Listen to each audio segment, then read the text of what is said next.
adversity reveals what's already broken. And if you can fix that, you'll leap ahead.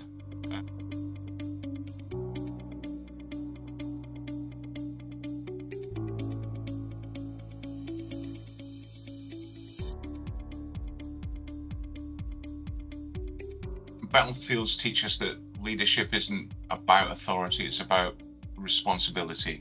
And I think, my response would be that war teaches that leadership isn't about control, but about probably enabling others to succeed whilst under extreme pressure. In combat, leadership isn't about rank or authority, it's about creating the conditions for success. My experience, I guess, during the Ebola crisis, that we didn't order people into the field or into Ebola virus treatment centers to deal with the worst disease known on the planet. We trained them, we equipped them, we empowered them, and then we just got out of their way. And the result with that was that over 1,200 people, many volunteers, many with no military background, saved countless lives because they were well-trained, motivated, and trusted to lead on the ground. And I think that businesses often fail by clinging on to their rigid hierarchies. And for myself, I think that clarity can unlock that autonomy. And when in Sarajevo, I was on a special forces team in Sarajevo, my team could improvise because they knew the end goal, which was to, we were tasked with capturing indicted war criminals. And we understood the roles of engagement that we had to work within. And in businesses, I think micromanagement stifles that ability to innovate. But if you provide the clear boundaries, it therefore fuels it. I think your role as a leader is to remove barriers. When I worked in Sierra Leone, my job wasn't to manage the president's security team, for which I was in charge of, but it was to ensure that they had the tools, the intelligence, and the confidence to act. So I think good leaders don't build followers, they build others to lead.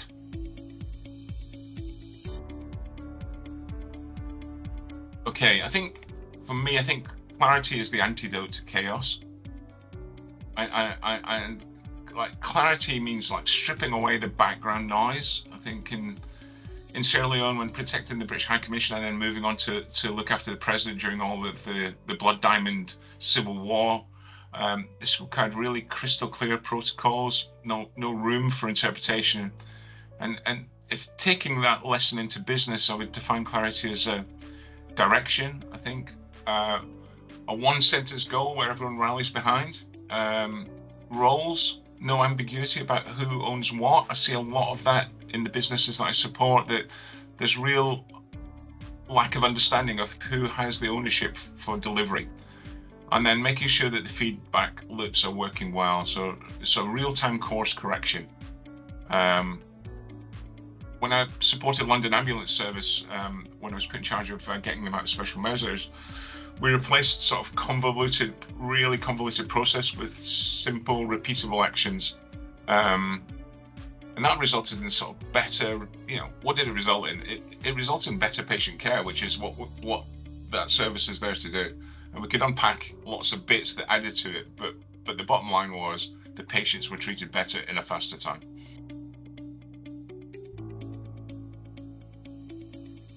The message around that for me is, I think that adversity reveals what's already broken.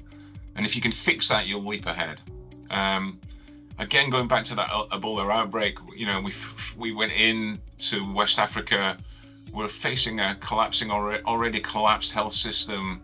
The superhighway of this virus was human kindness. It was a really difficult conundrum to unpack. Instead of just treating patients, we trained these 1,200 volunteers to build systems of turning crisis into a legacy of sort of preparedness.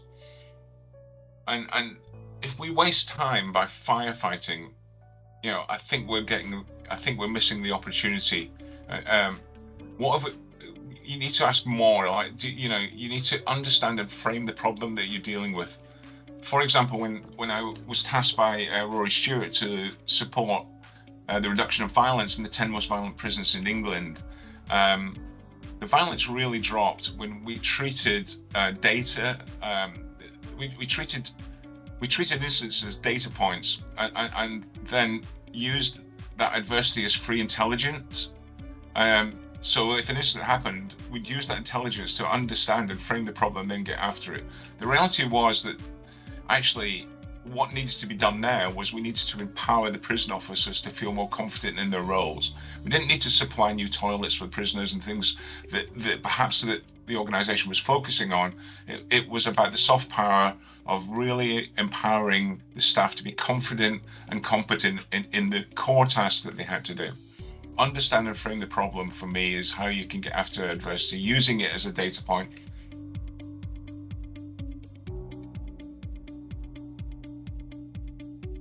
I think high performance teams, whether in special duty, special forces, or I've been lucky enough to work within sort of professional football, I think they all have similar traits.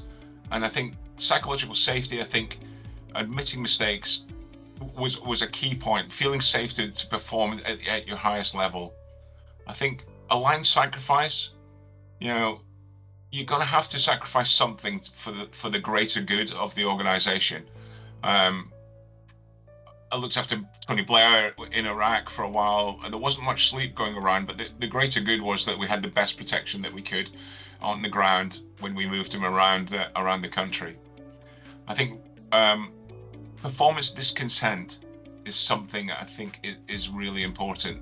You know, if we can instill a mentality of we can always perform better, you're always looking for that incremental gain. And I know that's a term that's used a lot, but there's always a gap to close. And even if you win well, you can always win better the next time. And if you can be discontent, enjoy the win, but be ruthless in your review. And I think that's how we got some unbelievable results in the projects that I've been lucky enough to be around.